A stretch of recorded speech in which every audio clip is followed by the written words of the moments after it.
my life, I've wanted to be an actress.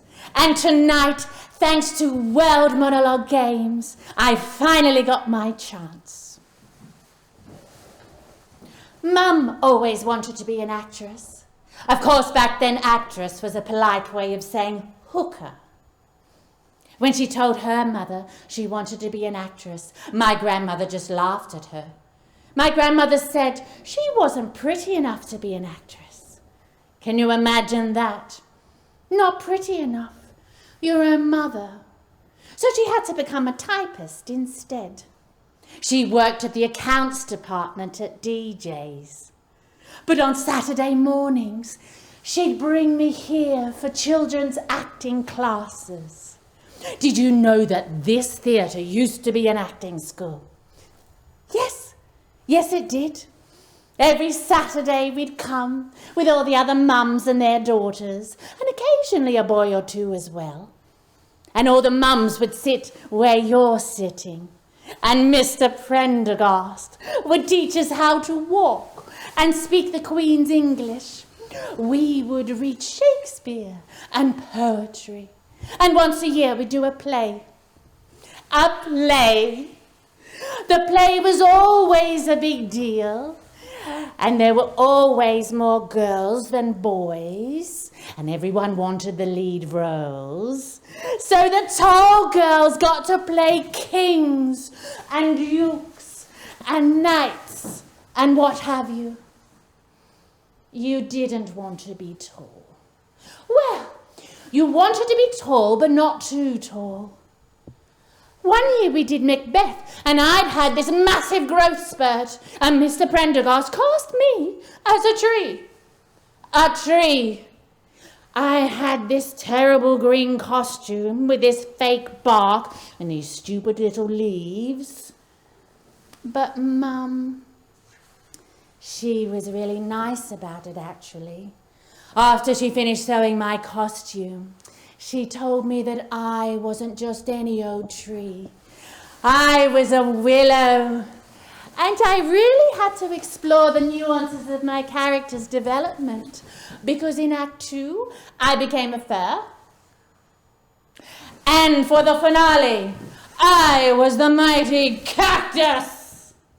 Take that, Mr. Prendergast, and that, and that, and that. I never did get to play Lady Macbeth or any of the other lead roles, not for years and years and years. Even though Mum brought me here every Saturday, even though she paid the tuition fees in advance every term, and that's a lot on a typist's wage, you know. Well, I know because she told me so every Saturday. I'm a wee pet pony, I am. Nothing to do but work and bump my bloody head on the ceiling. Then one day, I did get a lead role. Yes, it was a great moment. We'd done the auditions for A Midsummer Night's Dream the week before. I think it was Wednesday night. Then on the Saturday, we all trooped in and took our places at the front of the theatre. And all the mums sat down the back, wearing their best dresses, sizing each other up like they always do. And Mr. Prendergast walks in with the most gigantic stick in the world up his arse.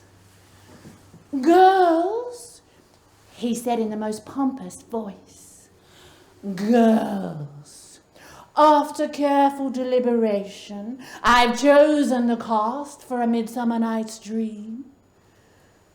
And I'm sitting there with that expression on your face. You know, the one where you make your face sort of flat and neutral because you know someone's about to land a plane on it. I've never had a lead role, so I reckon the best I can hope for is a fairy. And then he says it. Those magic words. "Tabitha will play Titania, Queen of the Fairies." Me! Titania, Queen of the fucking Fairies! Titania! The role that every Samantha, Caroline, and Susie wanted to play.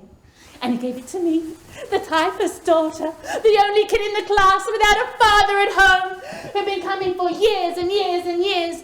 And the only thing he ever said once why I never got a shot at the lead when I asked him was, "You like breeding." And now I was Titty fucking Anna. Amazing! Titania! Titania! And Mum sewed me the most amazing costume. It was emerald green chiffon, and it floated as if it was made of smoke. Mum came to every rehearsal, and she sat down the front of the theatre, looking ever so young and pretty. And then I found out why I got the role. Susie told me. She didn't even wait until after the play was over. It was opening night, and we're standing backstage waiting to go on.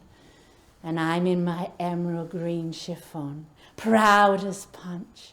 And Susie's standing behind me in her purple velvet and real silver brocade.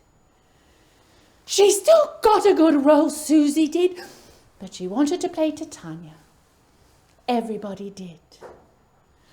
Well, I'm standing there waiting to go on, and I've calmed my breath, as Mr. Prendergast has taught us. I pinned my wings back, chin up, eyes wide open. And then I feel Susie's hot breath on the back of my neck, and it smells a little of aniseed. I've never liked aniseed, still can't stand the smell of it. There's something about it that reminds me of fresh cat shit on blue snowflakes. This little cold voice on the back of my neck.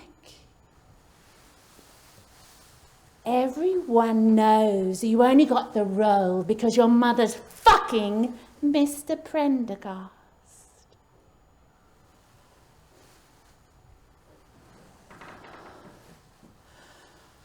I still went on, though, and played Titania like I was the only actress who had ever done her right. Even Susie's mother clapped at the end. Well, that was the last time I ever did any acting. But I still come here every Saturday, though.